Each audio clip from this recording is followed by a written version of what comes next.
Good evening, everyone. Welcome to the Kicking Show, the official podcast of Kicking the Tires. Tonight, we got Seth Eggert in Mooresville, North Carolina. Zach Catan's ready. Looks like he is in New Jersey somewhere, if I'm not mistaken. And Ryan Ellis, I think you're somewhere on Concord, Mooresville, that area, if I'm not. Yeah. Same thing. It's all just Charlotte. Yeah, the motherland of NASCAR racing. And we have obviously a special guest on our show tonight, Ryan Ellis, going to Las Vegas this weekend. I'll be there, but he's going with Four Loko on the car. Ryan, thanks for joining us. We appreciate you having you on, and tell us about this deal you've got right now and what you expect this weekend. Yeah, of course. Well, first off, shout out to Kicking Tires member Sarah Handy. Like without her, I wouldn't have a lot of races this year.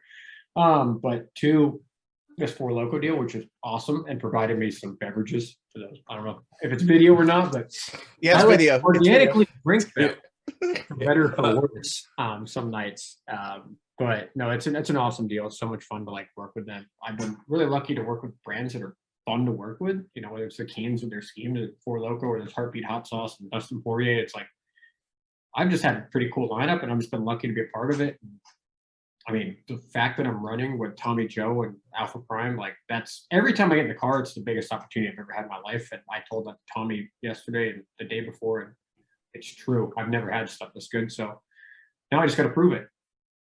Well, look, you've got talent, and trust me, it's recognized by some of the people at the higher levels of the sport.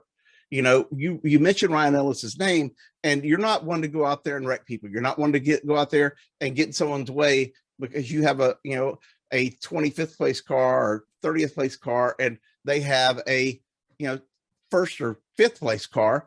They know who you are, and they know that you drive with respect, and you have to take care of the equipment you've got. So, I mean, that ought to speak volumes just alone to you from that aspect. I think so. I think it's a lot easier when you're in that 25th-ish place, equipment range to make a bad name for yourself. We've always said if you're on TV in that position, you're probably doing something wrong. So it's, typically if you're doing the right things, it's going to take a little bit longer for the garage to realize it, I guess. Because if they know you a little bit earlier, it's probably not a good thing. I'd like to think that I have respect in the garage. I don't know. We'll find out. But, I just try to be quietly do my deal and do it the right way, and hopefully get some good runs this year. Because honestly, my stats look awful right now. So I'm just trying to shut up and drive this year and prove it. Well, you say you don't know what your rep is, but we do. We're the media. We hear what other drivers think. We ask about other drivers to the higher level. I'll let you go, and you can just tell all of it then. I don't know. I literally don't. I did. I mean, people talk about the drivers that don't give them problems, and then the drivers that are basically a rolling chicane. And there are some out there that, whether it be their equipment or their talent level, it does happen. But, you got a good ride this weekend. Alpha Prime, Tommy Joe is a great guy, great team. I love what they've done. And, Zach follows a lot of these, teams along that line, and he pulls for the underdog. So Zach, what are your thoughts? Well, I mean, it's definitely cool to see someone like Tommy do well in the sport, and I've always hoped that his team can rise and get to the point where not only are they making money and bringing in sponsors on a consistent basis, but they're bringing home good results, and they're able to give opportunities to Kaz Gralla or Ryan this weekend. And Ryan, of course, you've seen Tommy race for a long time. He's been kind of on that same type of level as you for as long as I can remember. So when it comes to just two questions, but just when it comes to getting with him, now on this same team, I don't know if you've ever been teammates before, but now you're with him and you got Kaz on the team as well. So when it comes to this type of relationship for this weekend, it seems pretty perfect. Yeah, honestly, until I think a couple weeks ago, I never spoke to Kaz, Raja. I just talked to him online, and some of the guys on our team. I never remember who's been announced, so I never say anything. Pretty sure they've announced their whole lineup of 25 drivers or whatever it is. But I'm the old man of the team. Me, Tommy, Caesar were the old half of the thing. You got Sage, you got Caesar, you got Raja. Blaine Perkins, I believe, was announced. Was it Howie? or Howie. Sorry, Howie. Sorry, I'm looking at the wrong page. Oh, you're good. No, Yeah. how I can announce.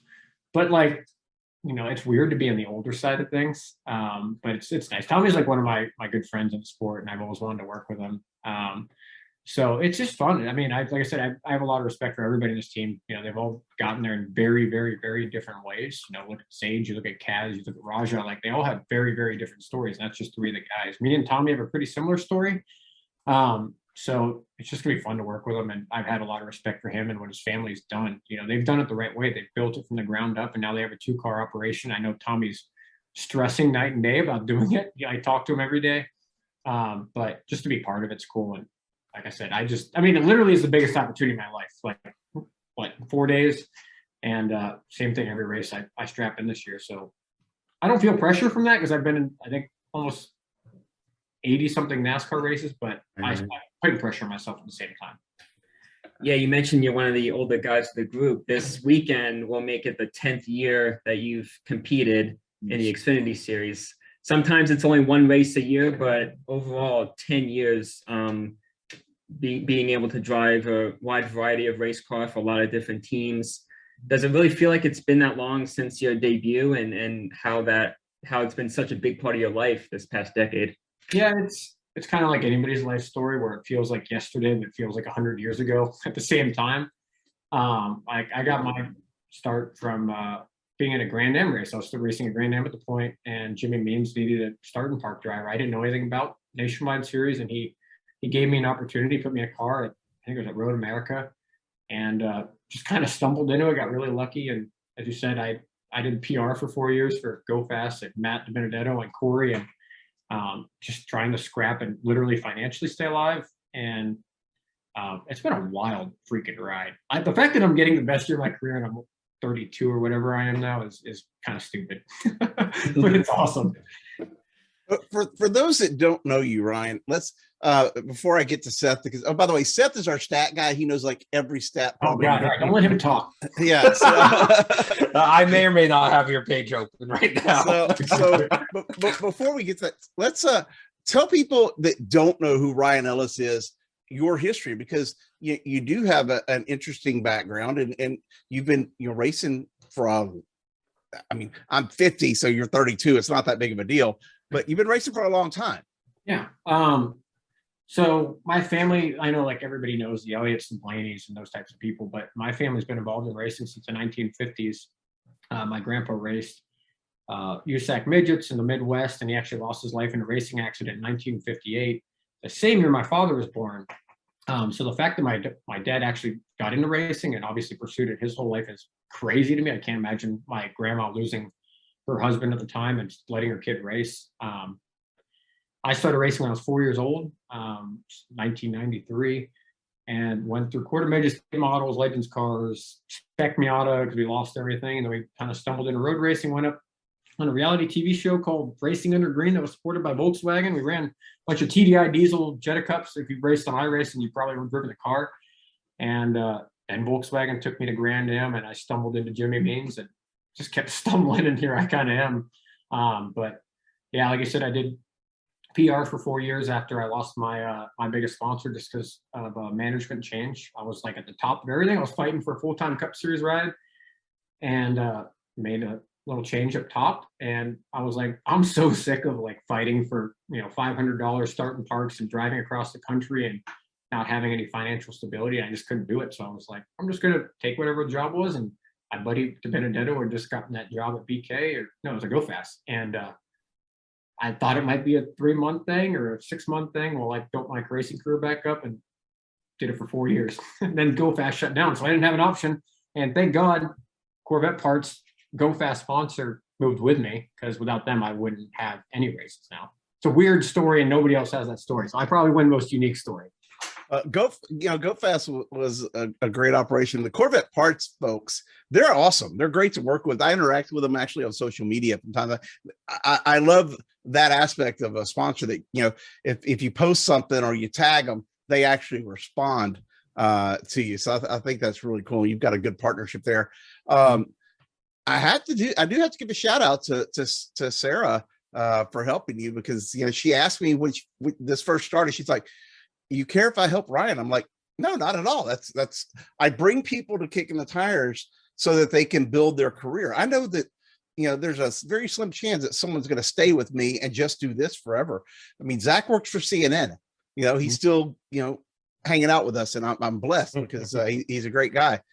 Seth is a college tutor and, administrator, and he's still doing this. So, I'm glad to see you guys have a great partnership, but, let's move on to the stat guy and see if he can, he can get, you may get stumped on your own stats. Oh, no.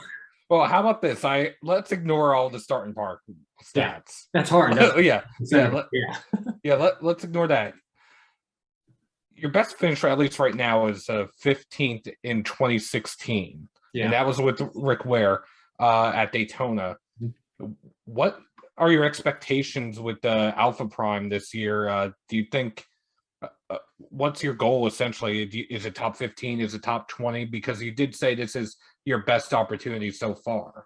So, man, when fans or like just other drivers ask my best finishes, I'm like not joking that I'm like truly embarrassed that it's 15, because it's not hard to stumble into a top 15 occasionally. I've gotten wrecked in the top 10 on a road course probably 3 of the last 4 times. I got wrecked in 9th, 8th, 6th. I mean, everybody gets wrecked at Daytona, so that's everybody's story. But to kind of circle back to the bigger theme there, like literally my goal every weekend I get into Tommy's car is top 15. Like that's my goal when I was in BJ stuff, was like top 18, top 20.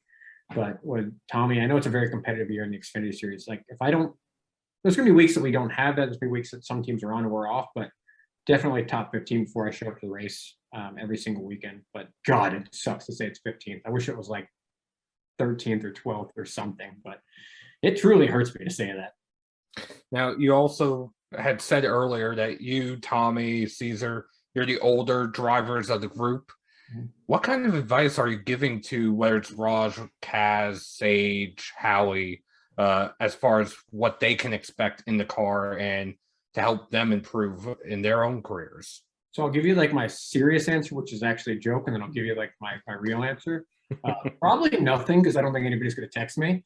But like from a Sage perspective, we work together pretty closely through Shelby Park Marketing Management. So I'm sure I'll like reach out to him, because a lot of the tracks he's either been to in an Indy car or he hasn't been to in a stock car. So they drive very differently. But at the same time, I would respect him as a driver. Like if he reaches out to me, 100% I'll help him with that transition. But I don't want it to come off as disrespectful to him as a driver, because I know he has the talent, just like any of these other young kids do. So if I'm sitting in a lounge with him, and I'll, like if they ask me a question, 100% I'll tell them anything I know, because obviously as a driver I have faith in my talent, that if I give them all this advice that they're not going to beat me, just like I assume that they have the same feeling when they're sitting next to me. But yeah, honestly, like I didn't have half their numbers till we started an Alpha Prime group chat. So I told them we did a group chat, and like they everybody said who they were with their number, and I said I was Dale Earnhardt Jr. and nobody bid on it. So I'm just the old part that like has the dad jokes in the chat now. If you need Howie's number, if you didn't have it, I could give it to you. But God bless you for having to deal with Howie. He is he is a handful. He hangs out with Chris Knight from time to time. That's a weird crowd. Yeah. Yeah, it'll be fun. Yeah. I do have one question before I let you go, because I know your time's valuable. You got to catch your flight out to Vegas. You talked about $500 races. How many $500 races have you driven in your life, or less? I could tell you all the weird stories. Man, I think I ran 82 races in my life or something like that. No, 87. Stat guy. I'm going to say it's 87 or 88 right now, because I know my goal is to get to 100 races this year in NASCAR as a whole. Of the starting parks, obviously, like anytime you do a starting park, you're paid if you make the race. 88. 88. See, I know I'm at 99 right now. But if I just kind of leaked something, I'm trying to get one more. Oh, okay. Yeah, I'm trying to get one more. I wonder how much it costs for Kicking the Tires to sponsor you. You've done that. We've done that before on first. When does this air? Tomorrow? Usually you'll either go up Yeah, if it's the tomorrow next, yeah, if it's next week, I can tell or you. the next day. I almost shot you a text yesterday. I literally almost did because we had something come up. But of those 88 races, if you exclude the starting parks, which I mean, there's been some of those that honestly I just never got paid with, just because things happen. That's where money's promised and it doesn't come through. That's just part of it. I've probably only been paid for trying to give a pretty accurate number here, 20. Yeah. Yeah, that's why people, when they're like, "Hey, like, how are you surviving?" Like, there's a lot of races that I probably lost money big picture last year, like looking at it. But that's kind of why I have a management group, Shelby Park Marketing, because I'm good at finding sponsorships. But I'm just like, tell me, here's everything I got, put me in the car, and then like I'm like, oh, I forgot to get paid. So like a lot of that onus is on me. It has nothing to do with the team owners. But that is the state of the sport. If people are willing to pay $30K to race, and I'm just bringing 15, 20K. And sponsorship and some veteran experience, and the fact that I can keep the car in one piece, that's the value I bring, and it's hard to fight for the ride and then get paid on the other end.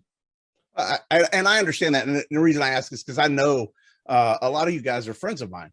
Whether it be you or Garrett or some of the other drivers in the same situation, and I've heard the stories, and I'm like, man, I feel it because for years kicking the tires is we've kind of done the same thing.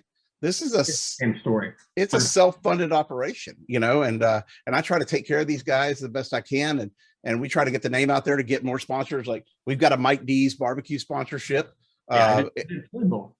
So whatever we can do, I feel that pain for you. So what the grind is, man. I like the same story. Media, photographers, I feel so bad for those people. Designers. That's why it's hard. Like, they're like, hey, can I get paid? And I'm like, I'm not getting paid, but I'm working this 9 to 5. I could try to slide some money. I got a 6-month-old baby, the wife, try to justify paying a babysitter to watch him while I'm gone. It's a true grind, but I've recognized that I need to place a value on my services. I need to set a certain bar of equipment I'm willing to drive to set myself up with success and create a brand. And I have a baby now, so I got to monetize it and do it the right way. So trying to be smarter about it, but it's hard. It's a grind from anybody in the industry. Absolutely. And I have so much respect for you guys, for the photographers, for the designers, for anybody at the track. Because you could be doing a lot of other things and make a lot more money. Probably have a lot more sanity. We all know that. But free for loco for that parts. We're good. Well, like I said, and hey, the Ryan Ellis brand is a lot more valuable than you probably even realize. So just know that. And man, it's definitely valuable for us, for you coming on the show. I appreciate you being here. I'm right behind you, getting on a plane and going out to Vegas. So I definitely will see you out there for the race on Saturday. I'll buy you a loco. That'll work. Yeah, we'll get you one. Yeah, that'll be great.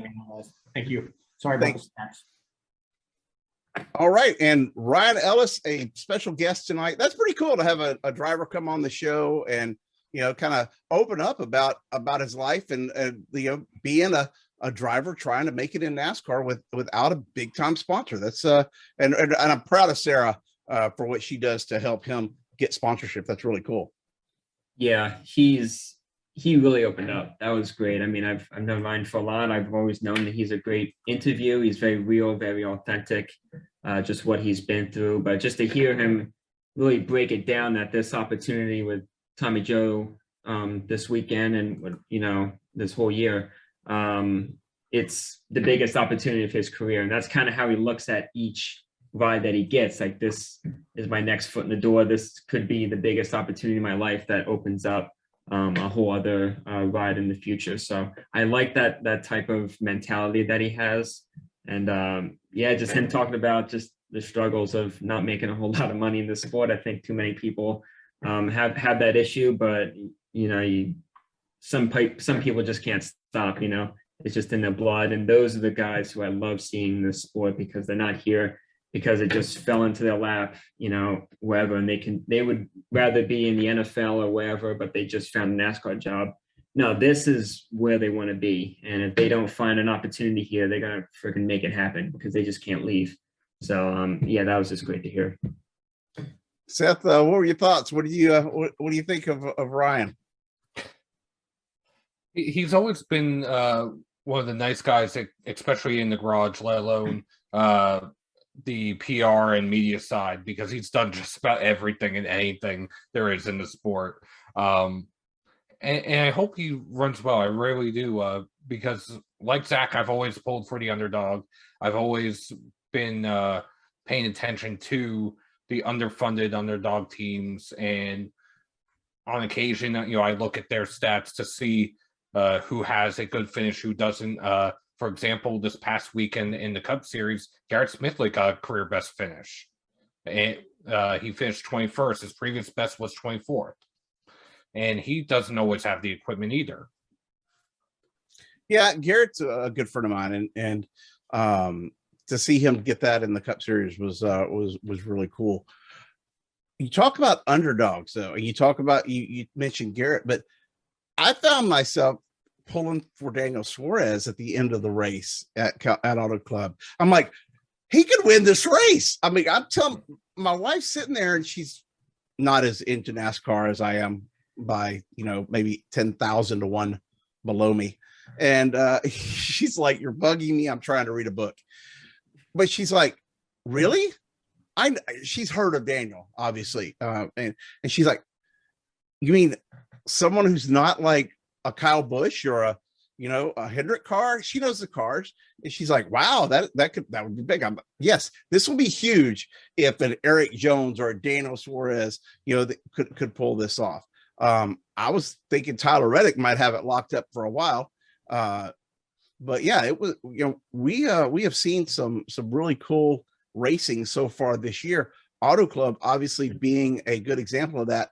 Before we get into the recap of the race, so I want to start seeing something out because it was in our group chat. Austin Cindric won the pole, and he didn't go to the Busch Light Pole Award because there was a sponsor conflict. And I'm not sure how it works per se. He doesn't do the they don't do the photo with the flag and everything. And there's a history here with that. Back in 2017, Kevin Harvick won the Coors Light pole at Atlanta. This is the actual pole flag from the race. Don't ask how I ended up with it. I just did. Friends in Atlanta, but I actually have this. One day I'm probably going to get it autographed and give it away as to a fan or for someone, but it's not unprecedented for a driver not to go to the pole award if they have a sponsor conflict. Austin has a sponsor conflict with Keystone Light, Keystone Beer, and obviously Busch. They're two different, Anheuser-Busch versus I guess Miller Lite or Coors Miller Brewing. Miller Coors. Yeah. So, well, that's that part. Talk about the racing, you guys, because I was really on the edge of my seat for most of the event, and beside myself because Kyle Busch got pretty much taken out early and just bad luck, and really for the second week in a row ruined my my betting odds in column.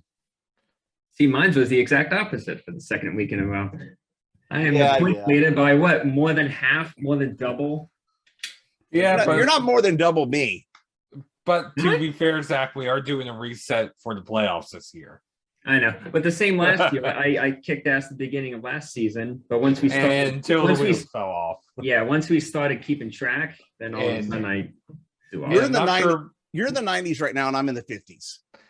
And I'm not sure if that joke might be a little too soon for Todd Gilliland, his wheel falling off at Auto Club. Oh, yeah, he lost his crew chief, front tire changer, and I think the jackman for 4 weeks. You know what? That's fine. I'm okay with that. At least NASCAR didn't hit him with a penalty of $200,000 or whatever, some crazy number that really could hurt these teams, especially in this transition period right now. So I'm glad that we're not seeing the penalty of suspensions and the penalty of fines. And honestly, I'm going to have to look into it, but I think I know where. Before I say anything, I'll talk about it on next week's show. But I think I know where that came from and how it started doing that. But I'm going to talk to NASCAR about it this weekend. Zach, your recap of the race, what'd you think? Well, really, it started off before Sunday, even I guess on Saturday when we watched practice, and I turned the TV on and I started watching. I was doing something else, and all of a sudden I'm like, I can't look away from the TV because too much is happening. Harvick spun and backed it into the wall, which we never see, like particularly with Kevin Harvick as a driver, but any cars, like those old cars, could never back into the wall like that. They spin out and they just drift for 500 yards. But him backing up, that was wild. And then Ross Chastain had that one of the worst hits we've seen at that track in a long time. I mean, I was really thankful that he was okay. Chris Buescher spun, Bell, and then qualifying came, and I think overall there was like 10 incidents, even before Sunday. And that really shocked me. I mean, I knew these cars were going to be difficult, and I knew that the teams don't have a firm grasp on this car yet. It's going to be a few months until they are able to rally behind this thing and have a better idea. But for right now, they're really having difficulties. And just to see that amount of drivers, literally, I mean, it was every corner of the track, but particularly turn 4 and that bump, they would just go in and just wipe out.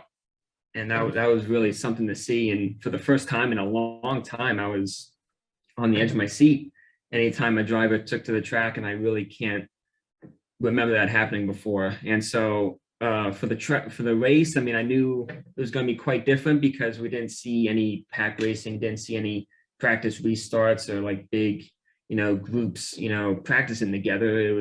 They only had 15 minutes each car, so they only got 4 or 5, maybe 2, 4 or 5 lap runs in, and that was it. So for the race, there was a lot of question marks, and man, it was. I mean, I said last week I hate Fontana, but if looking at this race alone and only this race, I freaking loved this track, and particularly that's maybe more the car talking, but I felt like it was a perfect combination of what the tires were doing. There was some issues there, but just how the car raced, how it looked, how it sounded. I love the variability of the lanes, and obviously Reddick was right up along the wall like we expected. A lot of guys were, but guys were on the bottom side and 3 and 4, and it just led to just one of the most competitive races I can ever remember watching. I mean, I literally have a list here of drivers who maybe not all of them had a shot to win, but most of them were in the top 5, and they were laps down and came back inside the top, 10 or 5, ended up challenging for the win. I mean, I think, Seth, you said all 36 cars were in the top 10. That's for at least 1 point, for at least 1 lap each for each driver.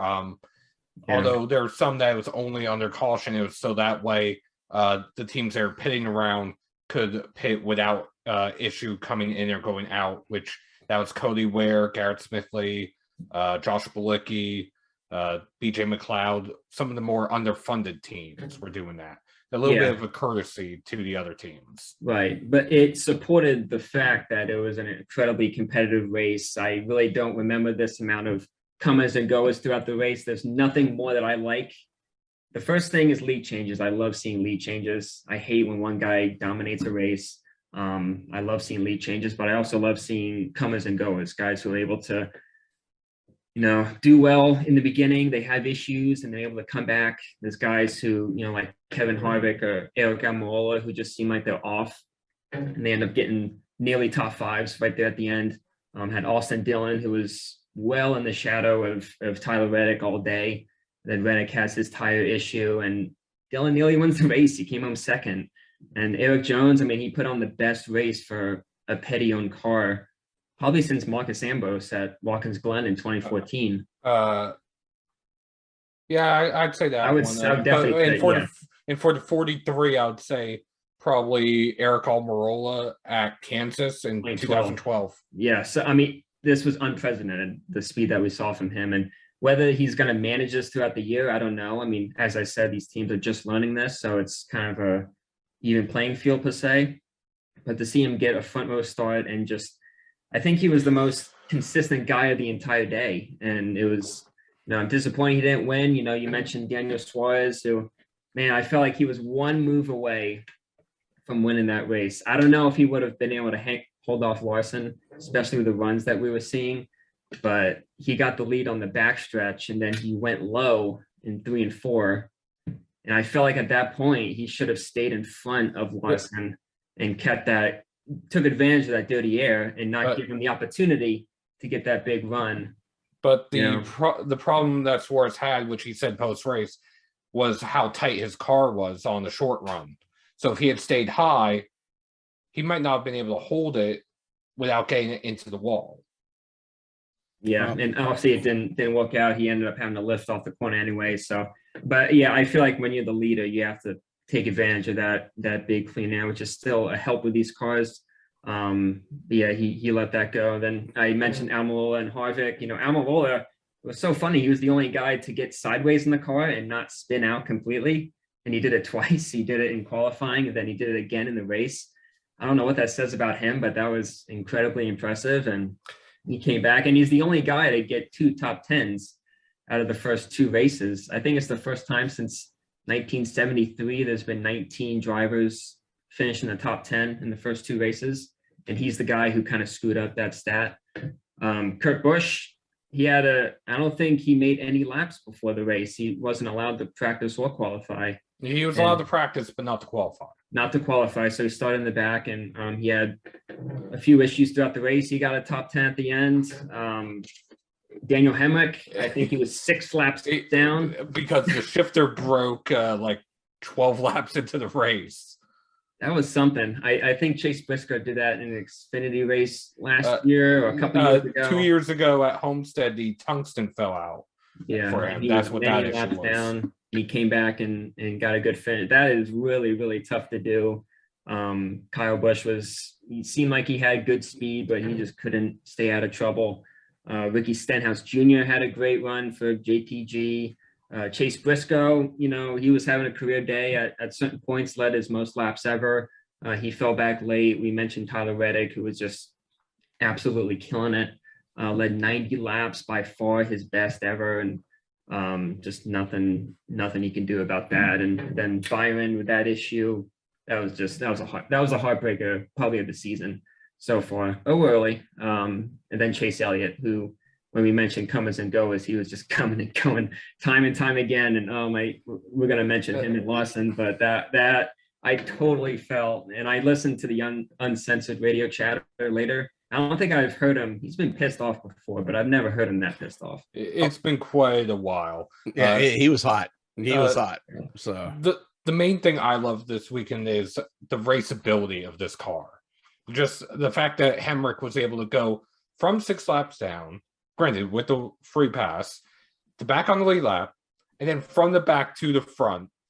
Kurt Busch back and forth because of speeding penalties and overheating issues. Bubba Wallace also didn't get a chance to qualify, got all the way up there, and if it wasn't for basically Brad Keselowski, he probably would have gotten the top 10 too. So there's a lot of drivers who are taking advantage of this, and at least for Eric Jones and Petty GMS, I almost feel like them not having to answer to Andy Bernstein and the investors at Medallion Bank might be one of the keys for them to have the success they've been having so far this season. Granted, we're only 2 races and 1 exhibition race in, but the speed that they've had is almost a return to form from before Petty reached out to investors years ago. I don't think on that front, I don't think that's as the big of an issue as you would think. I think it's just the car is a great equalizer, as we've talked about. I think Murstein wanted to win. He'd love to have, the guy's got more money than he knows what to do with. So I don't think that he was holding back anything. I haven't heard that specifically. I know there's been some speculation and different things, but I'd like to point out, okay, I'm going to incorporate my gambling column into the recap of Auto Club so that we can just kind of skip over it.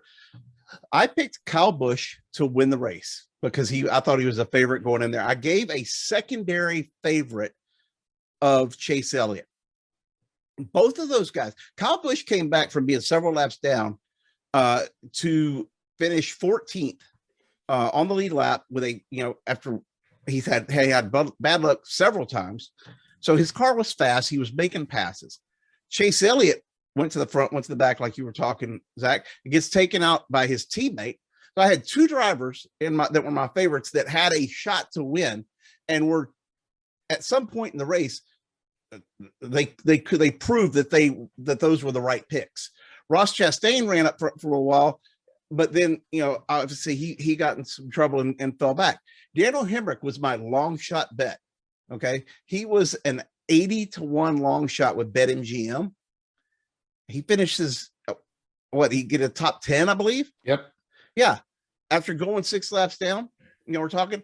So the aspect of I got taken to task by somebody over the weekend about my column, about my picks and things like that. And I was like, I thought my picks were pretty darn good because I had guys that were up there competing. They proved that they could do this and that they could get up front. Not only that, the car was racy. Okay. It's more racy than you get 6 laps down in the old car, you're not coming back and getting, on the lead lap and getting a 6th place finish. Okay. Or whatever, top 10 finish or 14th for Kyle. Okay. It's just not going to happen. And so I think the car truly is what NASCAR promised us it would be. I'm interested to see what happens this week at a 1.5 mile track with Las Vegas Motor Speedway, because basically Daytona International Speedway, Super Speedway, tapered spacer, all that. California is basically a super speedway that has no tapered spacer. It's a 2-mile track, super fast, super wide. The cars they can do whatever they need to. So I want to see what with some, the controls that the drivers are going to have to use, going into this weekend's race once they get on the track. They did get earlier today, NASCAR did give them 35 more minutes of practice, or 35 minutes of practice before qualifying. I don't know if y'all knew about that or not. So we'll have a 35-minute qualifying session or practice session on Saturday morning around 10:30, somewhere in that area. And then we will have a 10-minute break.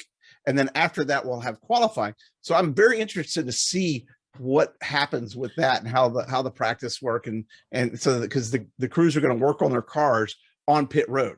After practice, any work they do will have to be done on pit road. They're not going to the garages or anything. So I think we've gone a long way in getting a very raceable car. And I'm very excited to see the action we've had and will see on the track going forward. But so far what we've had with Daytona and Auto Club, and just to, I'm going to keep picking. I'm going to keep trying to pick the winner because that's what I've got to do every week. I committed to it, but it's not easy to pick a NASCAR winner.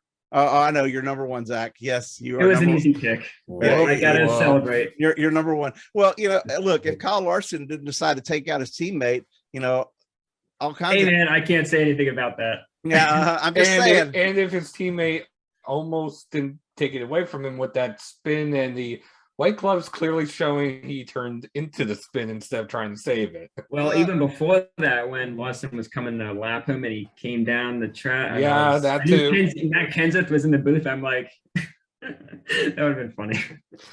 Well, not if he did it, but just having Kenseth there, that was a weird coincidence. Although, just to add to the betting chaos, so to speak, for this weekend at Las Vegas, I was just looking out of curiosity at DraftKings. Josh Berry won the Xfinity race last year. Mm-hmm. He's plus 1,000 to win. 100-1 odds? No, 10. Yeah, 100-1 odds. I'm going to my betting app right now. So, like I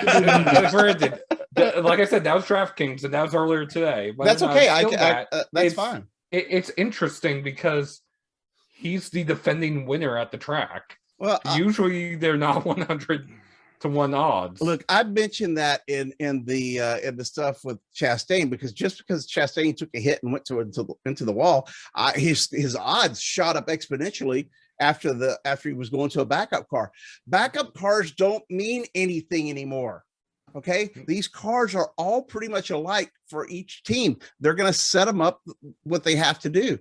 So I don't think a backup car is that big of a deal like it used to be. And I don't think the odds makers have caught up with that. Certainly some of them haven't, because, I gave this past weekend, I gave 3 different sets of odds, one from BetMGM, one from DraftKings Sportsbook, and then one from the offshore company, Sportsbook AG. And I think that what you're going to see is it's going to become harder and harder to predict the winners of a race outright.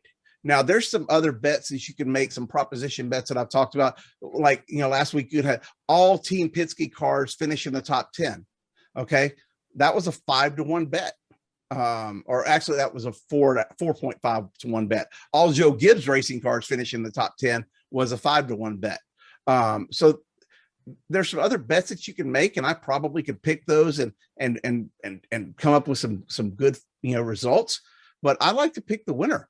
My name's not Zach Catanzaretti, but I like to pick the winner. And I think it makes it that much more of a challenge when these cars are that competitive on the track. So we'll, I'll have my column out this week before the race starts, with a lot of information, and hopefully we'll hit this one out of the park. Who knows? And real quick aside, the first time at least I got eyes on this next gen car was at Bowman Gray Stadium when they were doing the tire tests. That day we had Eric Messer doing photography for us. Well, Eric just announced that he is now the official track photographer for Bowman Gray Stadium. All right, so good for him. I just want to give a shout out to Eric and thank him for the work he did for us that day. And I look forward to seeing what he can capture at Bowman Gray. Well, I hope shooting for us helped him, because that's that's good, definitely. Tony Stewart's selling his house, in case y'all don't know. It's all over. What I don't get is, I knew Tony was building another house out in the west part of the country. I knew that was going on, and they just, they bought the land and the double lot, and they haven't even started on it. They're meeting with architects still. I had no idea that he was going to sell the property in Indiana, and $30 million. Now, granted, it's it's not just a house; it's acreage and a whole thing. But props to him. That place is beautiful. If you go online, I haven't written a story about it, because the last time I wrote a story about somebody selling a house, it ended poorly, and it cost me a friendship that I valued dearly. And hopefully we can mend those fences better than we have. But so I haven't written anything on it, but yeah, go on social media. You can see Tony's house. It's amazing. I showed you guys before the show the helmet room. He's got an Indy car on the wall in that thing. So a championship winning Indy car. A championship winning Indy car. I'm betting that's not staying in the house. Just or all those helmets. Yeah. So let's go back to California. We talked about it just for a second. Let's get through this. I'll let you guys debate it, because well, Zach, you might not even be able to get involved because you're biased and I'm biased. So Seth, your take on Elliott and Larson. I want a good race, Jerry. I want a good race. I usually, and here's my strategy, I usually pick, all due respect to Larson, he freaking earned it, but I usually pick the guys who I don't want to see win, because then if they do win, I'm usually disappointed, but hey, at least I won in fantasy. That's how I do it usually. By the way, plus 1,000, just for the record, real quick, plus 1,000, and I was trying to do the numbers when you were talking. That's only 10-1. That's actually almost a favorite bet when you're talking about the win ratio. Unless your name's Kyle Larson, you're gonna get those, 6-1, 8-1, 10-1 odds, and so that's not a bad bet for Josh Berry. So, but continue on debating the merits of the Kyle and Chase chaos. Well, I'll admit I'm still learning a little bit more about DraftKings and about betting, so bear with me on that. But as I guess the neutral party here between the two of you, as far as Chase and Larson, honestly, to me, with how late of a move it was, I almost have to say that was probably on a spotter. because Listen. and Tyler Monitz even said that he dropped the ball on it, that he didn't expect Chase to have that much of a run. So I to me, based on that, it's a racing deal. Larson usually has not raced teammates like that, period. That being said, mistakes happen, and it just seemed out of character for Larson, and I understand why Chase was mad and essentially pulled some shenanigans, let's put it that way. But yeah, to me it was a racing deal. Yeah, it was definitely weird. I mean, that's the highest part of the track when it comes to speed. And we saw it so many times actually throughout the Xfinity race and then Cup, was that there'll be two guys side by side and they focus so much on side drafting, so they will pull down off the wall, and in doing so, somebody who got a big head of steam didn't see him coming, they come whipping around the outside and they get two spots. And that's exactly what Chase was going to do. And definitely it's on the spoiler, Tyler. He should have seen that coming, just with how obvious it was throughout the day. It wasn't anything new. And then, I mean, I know Lawson said, and doesn't make a whole lot of sense to say that he would never block a teammate on purpose. I don't know how that's possible. I think when you block somebody, it's kind of purposeful. I don't know if he didn't know if it was Chase or not, but I mean, you see him turn right very aggressively over He said a lane and a half. He said on purpose that late in the race. That's what he did. Well, The only reason he did it was that it was late in the race. Well, Yeah. Either way, I have a funny feeling I know how Mr. H is probably going to handle this. Milk and cookies. Yep, milk and cookies. Yeah, we're not going to hear much about what happened, and if there's definitely a meeting. We're not going to hear anything about it, I'm sure. No, you won't, because I mean, I wrote the story on Monday, and the reason I waited, didn't write it Sunday night, aside from the fact that y'all know I'm lazy and never get stuff done on time. It's not true. I just have a lot of stuff going on. I had to do AP last week too. But seriously, I wanted to see if Chase had anything come out social media wise, statement from the team wise. Crickets, guys. We're not going to hear anything. They're not going to talk about it this weekend at Vegas. It's just, they'll get asked about it. Oh yeah, well, it's a racing deal. We'll work through it. Drivers have a long memory, and we've seen that before. So yeah, it's going to drive them competitively so much, I'm sure. I mean, especially for Chase, he won a little bit last year, but I mean, Kyle, he owned the sport last year. No one was even close, and he won the title, double-digit wins, which is unprecedented. We never see it. So I mean, that adds a little to you. Yeah, you saw it. But for Chase, I called it. Came back from winning the title in 2020, and he was put to bed just like the rest of the sport was by his teammate, and that doesn't make you feel good. So, and then something like this, when he just was having such a difficult day, had such a great car, and then right at the end, heat of the moment, something happens, and you feel like you were done wrong. Doesn't matter who it was, but you hate when it's someone who you're really close to, and you're in team meetings every week, and you talk about strategy and setups every single week. You know what he has, he knows what you have. You expect a little something. And so for that to happen, I'm not in his helmet, but I just, he's not going to forget, he said it, they never forget it, whoever it is. And they're going to be battling for wins a lot this year, perhaps this weekend. And it's not going to be a teammate give and take. Rick Hendrick just doesn't want to see cars torn up. He doesn't. If you guys are the top two best cars of the race, Rick wants to see a 1-2 finish. He doesn't care. He just doesn't want you guys wrecking across the line and making you guys look like fools. He wants you guys to be competitive, but also professional and all that stuff. So if they can get it done and still get the finishes and still get the wins, I think this is going to be a win for the whole sport. Hey, stat guy, who picked Larson to win 10 races in the championship last year? Who did it without it being recorded? Did I do it? Yes. Okay.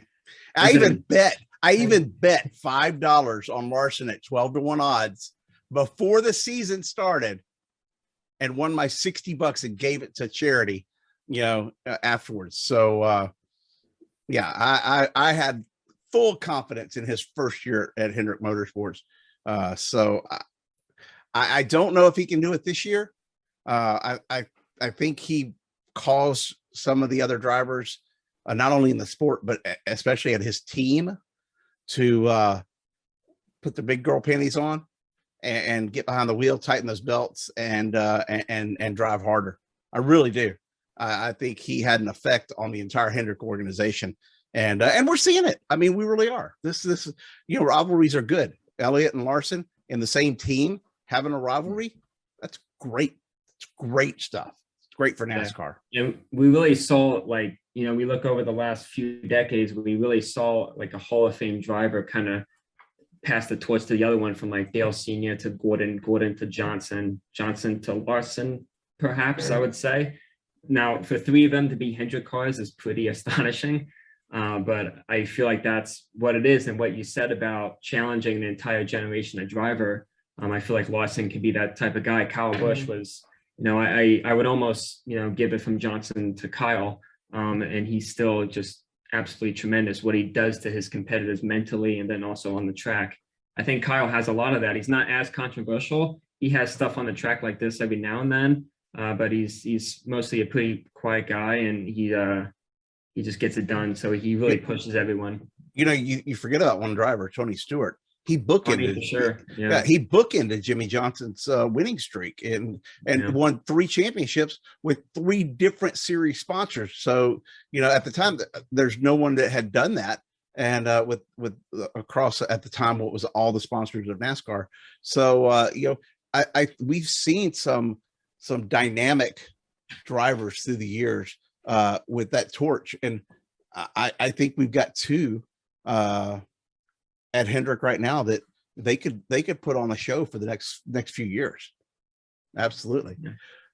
Seth, let's talk about iRacing, and we've got a race in Vegas to talk about and do some picks. So let's see what's going on. So the eNASCAR Coca-Cola iRacing series was in Las Vegas last night, and you want to talk about domination? Michael Conley and his Alliance driver Nick Ottinger combined to lead 94 of the 100 laps. Nick won the pole. Conley started second. Conti won the race.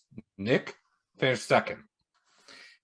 And the 2 of them just ran away from everybody else all race long. And neither one of them are driving a kick in the tires car, are they? No, Michael Conley, he drives for Dale Jr. He has the best equipment. And Nick Ottinger drives for William Byron. He has the second best equipment. It's all that money behind those electronic, impulses in the steering control of the iRacing rig. It's we're just outfunded, aren't we? Yeah, but Conti, Conti won the championship several years ago. He hasn't been the same since at least with the Gen 6 car when they went to the high downforce, low power. And this car, it reminds him a lot of the older Gen 6 car, and even going way back to what on iRacing is the Arctic car for us in real life would be the 2007, 2006 NASCAR Cup cars. And iRacing nailed the package for this car. The draft is a little overpowered right now, but it is very, very accurate to what we see in real life, which in part is also because they helped design the car. I was going to say, I'm pretty sure that Steve O'Donnell and Steve Phelps have, given huge shout outs to the iRacing team for their help in not only designing the car, but also in some of the track aspects of doing the LA Coliseum, the future Chicago road course that we may be racing at, next year, Atlanta. Yeah. So there's a big correlation, things that we've never seen before between simulation that people think is a game and the real life product that we see on the track at 200 miles an hour. Exactly. Or 180. And granted, the race, there were a number of incidents, most of which were exiting the trial as You have some coming up from the apron, some holding the white line, and some up against the wall, which we might see that in real life too, that funnel effect, which is kind of what happened at Auto Club between Chase and Kyle Larson, for example. No, he turned. Yeah, but He turned. Yeah. Even Zach says he turned. Yeah. And he yeah. admitted it. But- So yeah. But overall, it was a good race, and it was a very competitive race from third on back. That is, because third place actually finished with a photo finish between Graham Bolin of Charlotte Phoenix and the two exit drivers of Ryan Luza and Casey Kerwin. But Conti, just a little side note for him, he just moved into a new house and got the rig set up 2 days before the race. So he only had about a week's worth of practice while everybody else had 2 weeks worth of practice. Look, I mean, I can tear this rig down and put it back together. It's not, that does, I get it. But as long as you get all the wires run right, it's still the same rig. Yeah. I would say maybe the comfort level of being in the seat correctly and all that, maybe. But I will say this, at least for the Coke Series, or more so the way to qualify into it, tomorrow night, which we're recording on Wednesday, so if you're watching this on Thursday, if it goes up on Thursday, is the Road to Pro Series, which the top 2 splits are broadcast. Top split is on Podium Esports. Second split is on Watch FTF, our friends over at For the Fans Racing League. They broadcast it. Based on my skill rating, I am guesstimating I will be in the 13th split. 13th split. Out of 27. Okay. So I'm at least mid-tier. So where do you have to finish to advance?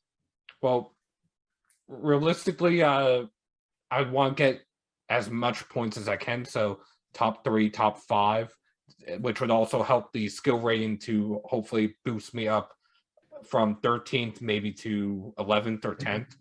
Okay. Well, here's my thing. Just don't wreck. I do not plan on wrecking. Don't look, Colin is already out in Vegas. I don't think he's but he's bringing his laptop. Oh, did he? He's gonna run from the South Point. Great. But Love you, Colin. I don't know if we'll be in the same split or not, but speaking of Colin and in turn Monday Night Racing, they're announcing their schedule on Monday. Well, for next season. I'm just going to say it right now. Since we're on iRacing, we had Ryan Ellis on the show earlier. We are going to do another lower half dash. I don't know how we're going to put it together, but I told you before the show, we're going to do it. I'll make my part happen. You make your part happen. And Ryan will live up to his part, and we'll get Tommy Joe and those guys back together. The band will get back together, and we will do a lower half dash, which was a fun league before things got serious with this crazy iRacing stuff. By the way, real quick before we move on, the 17 kicking the tires car got taken out by the Target car earlier this week. What happened there? Well, that wasn't me. I know it wasn't you. It looked like it was a racing deal that collected Bernard Pollard Jr. That's your buddy, okay? Yeah. You need to tell your buddy to wait. to- Well, speaking of Bernard Pollard Jr., it sounds like Stafford Motor Speedway may have talked him into running a street stock. Okay. Well, which that would be something to watch. And also, I do want to mention real quick, the team that I'm running for Precision Performance Motorsports. But they're a bunch of nice guys. I'm glad that and thankful that they brought me on to be able to at least have a team for me to be able to run with. And they are actually looking for a sponsor, Jerry. Wait, $250 for the entire team. Okay. Not each, just total. You're not supposed to say that on the air because it's somebody will outbid me. But we might make that but happen. you can edit that out. Yeah, sure. since you already have the other parts out. We'll see how much. We'll see what I can come up with. Sounds like it's a possibility. And after that, we just have the Vegas triple header coming up, which Kyle Busch is running the truck race. So, wonder which one of us is going to go for the low hanging fruit and pick him in fantasy. Well, who picks first? Picking first in fantasy for trucks. Should be me. Technically, it would be Summer because she didn't make a pick. In trucks? Here. Yes, but those on the show take priority, so you get to pick first. Me? Me, I right? get to pick. Oh, No, I'm right. Zach. Zach. I was gonna say. It's Zach, then Jerry, then me. For those of us on the show. Okay. Yeah, I'm gonna go with the guy who didn't lose last year. I'm gonna So go with that's- Kyle.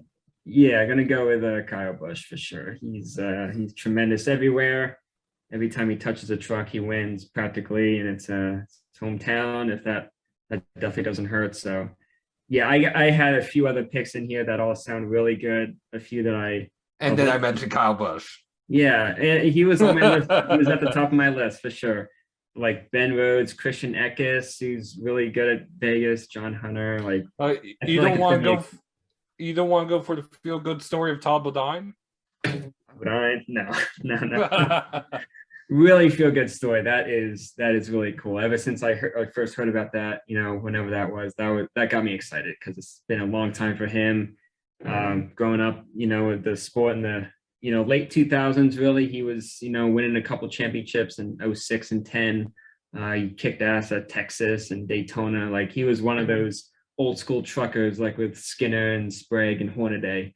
So for him to be back with Crafton as he makes his 500th start, that's a cool deal. I'm torn. I'm really torn because of I'm pulling up the entry list and I gave you some ideas. I know. I pulled up the wrong You also have website. Ryan Priest running the truck race. Yeah, no, I'm just Okay, mad at I'm mad at myself for pulling up the wrong website. We won't go there. You can figure it out. Also, Let's see. I think I know what website. Yeah, I don't know. look, I'm a Haley Deegan fan, okay, and I want to pick her. I really do. But man, there's some power in this field.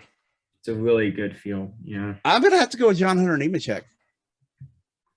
I'm sorry. I mean, Haley, you're great, but I'm gonna go with JHN. Well, now I have to go back to the drawing board. Although I do want to mention a quick aside real quick. Loris Hasemans, who is a NASCAR Euro champion, is going to make his truck debut this weekend as well.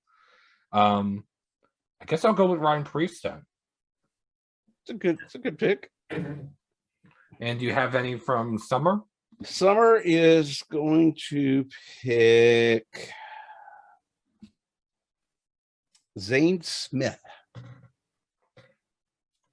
2 for 2. All right. So now we move on to Xfinity. She didn't pick him last time, did she? No, she did not. Okay, cool. So now we're going on to Xfinity. And the first one of us that picks for Xfinity is myself. Good. So let's look at who is in Xfinity. I have a good list here, so I want you to narrow it down for me. A lot of good Okay. names. Well, since apparently I am still learning how to make bets, and Jerry said what I named what makes him the favorite, I will go with Josh Berry. He's amongst the top favorites. Yes. Josh Berry. Who's next? And what's the order, by the way? How are we ranked actually in Xfinity right now? Well, in Xfinity right now, first is Rachel with 91. You're second with 87. Okay. Christian's third with 81, followed by Justin, 74, Zach, 69, myself, 59, Matt, 33, and both Summer and Sarah have 14. So now it's Zach's turn. Yes. I have one feel good story, but I feel like he's not going to get the stage points. That helps. Ty Gibbs. He's gonna kill it this year, and I feel like it can probably start here in Vegas. I'll go with him. Well, And your pick, Jerry? yeah, I'm torn. Again? Since when did Austin Cindric and Penske decide they were going to have an Xfinity car? Is that right? Or not? No, that's they don't last have- year. I'm Yeah, looking you're at okay. I'm like, what the heck? That's crazy. Granted, So, all over the think place. I think Penske is planning on having a part-time Xfinity car at some point. okay, well, that was weird that it came up like that when I, man, is Kyle running Xfinity? No. He's reached 100 wins. Remember, he said he won't run. Yeah, like that means anything. Well, Fans, right? well, until he doesn't run, he's still a man of his word. Yeah. Yeah, he probably won't.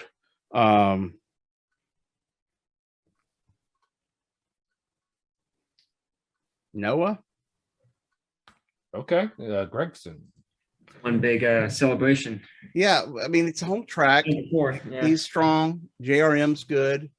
I'm gonna have to go with Noah. And what about Summer? Algar. Okay. And for Cup, Zach has a 45-point lead over Jerry. Yeah, That It's was a fair. full race. It would have been better if Keselowski didn't get stuck in the middle coming off of 4. He was my pick there. Christian is third, followed by Justin, Matt, Sarah, myself, Summer, and Rachel is last. Okay, so go for it, Seth. Let's see. Who did I pick last week? Last week I picked Blaney, so I can't pick him this week. And looking at the entry list, I'm gonna go with Reddick. Reddick, okay. And then it's my turn before Zach. Yep. Man, this is tough because I know that this is a Penske track, and it not only is it a Penske track, it's also a Keselowski track. It's up, Joey and Brad, they have a knack here. It's kind of a Ford thing. I remember when Carl went to Victory Lane here, but this race kicked things off last year for Kyle Larson, and I'm going to have to pick Kyle Larson as the winner, going back to back and continuing his winning ways in the NASCAR Cup Series. And Zach, who do you not want to win this week?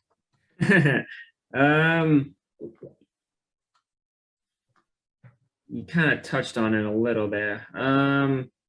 Looking at the end here, It's tough. This is a tough week to pick, and it's a tough track. Like it's tricky for some people and not tricky for others, and it's really fast, but it's also a little bumpy. So we don't know what the difficulties are going to be. And judging from last week, I mean, who do you pick? I can tell you this: Summer's pick is going to be the one that you don't pick. Okay, so she's going on the fun side. I'm gonna, I guess, go with safe and pick with Logano. He's one of the guys who kind of stands out to me. He's won there a couple times, so I'm gonna pick with Jolo. Joey Logano is a good pick. I almost went with him, but I picked him at Daytona. I am going to go, or Summer's going to go with Brad Keselowski. He impressed me last week. Do what? He impressed me last week. Yeah. So there you have it. What say you, Seth? What should we watch for this weekend? Well, in trucks, not to make a joke out of it, but I almost feel like it's going to be another case of a Kyle Busch Motorsports Invitational, so to speak. That's just how dominant they've been on mile and a half tracks, especially last year. Although Ryan Priest might have something to say about that. Well, that's the driver you picked. Yeah. but in Xfinity, honestly, chaos with the way that track has been lately for them. I think they've consistently had a big one in every race going back to 2017. And for Cup, honestly, I'm almost half expecting a mile and a half race that is something similar to what we used to see in the Gen 4 car on mile and a half tracks. How so? Just hard handling. Yeah, I'm pretty much the same. It's going to be a different test for sure because Fontana is such a unique piece of track that we really don't hit on a whole lot throughout the year. So this is kind of more what we're going to see a few times throughout the year, like Charlotte, Kansas, Vegas here. So there's going to be some difficulties. I feel. I know turn one, there's a bump there that even with the old car would kind of upset them a little bit. So that can play a factor, but really high speeds, and we usually see a lot of strategy late for some reason in this race. Really crazy restarts. So yeah, just overall, it's just going to be a new challenge for this car. So we're going to see who's the highlight at the end of the weekend. Well, I'm with you, Seth, on the truck series. Obviously, I picked John Hunter Nemechek, and he's to beat the boss. It'll be tough, but I think he could do it if he has to. Xfinity, I wanted to pick Brandon Brown actually, not because of our relationship with him or anything like that, but simply because he's been impressive this year, and that breakthrough. He's got the win at a super speedway at Talladega, but that breakthrough is going to hit at another track. He's not he's not going away. And so it would be interesting to see the BMS guys get out there and do well and possibly win. I think even in the Xfinity, there's no new cars or anything like that, but for some reason, I think the competition across the top two series, I can't say in the trucks, but across the top two series, the competition's gotten a little closer. Maybe I'm wrong. I mean, y'all can break it down better than I can on some of that stuff, but just watching the racing and seeing what, am I off base that saying that, that the competition's a little tighter in the Xfinity series?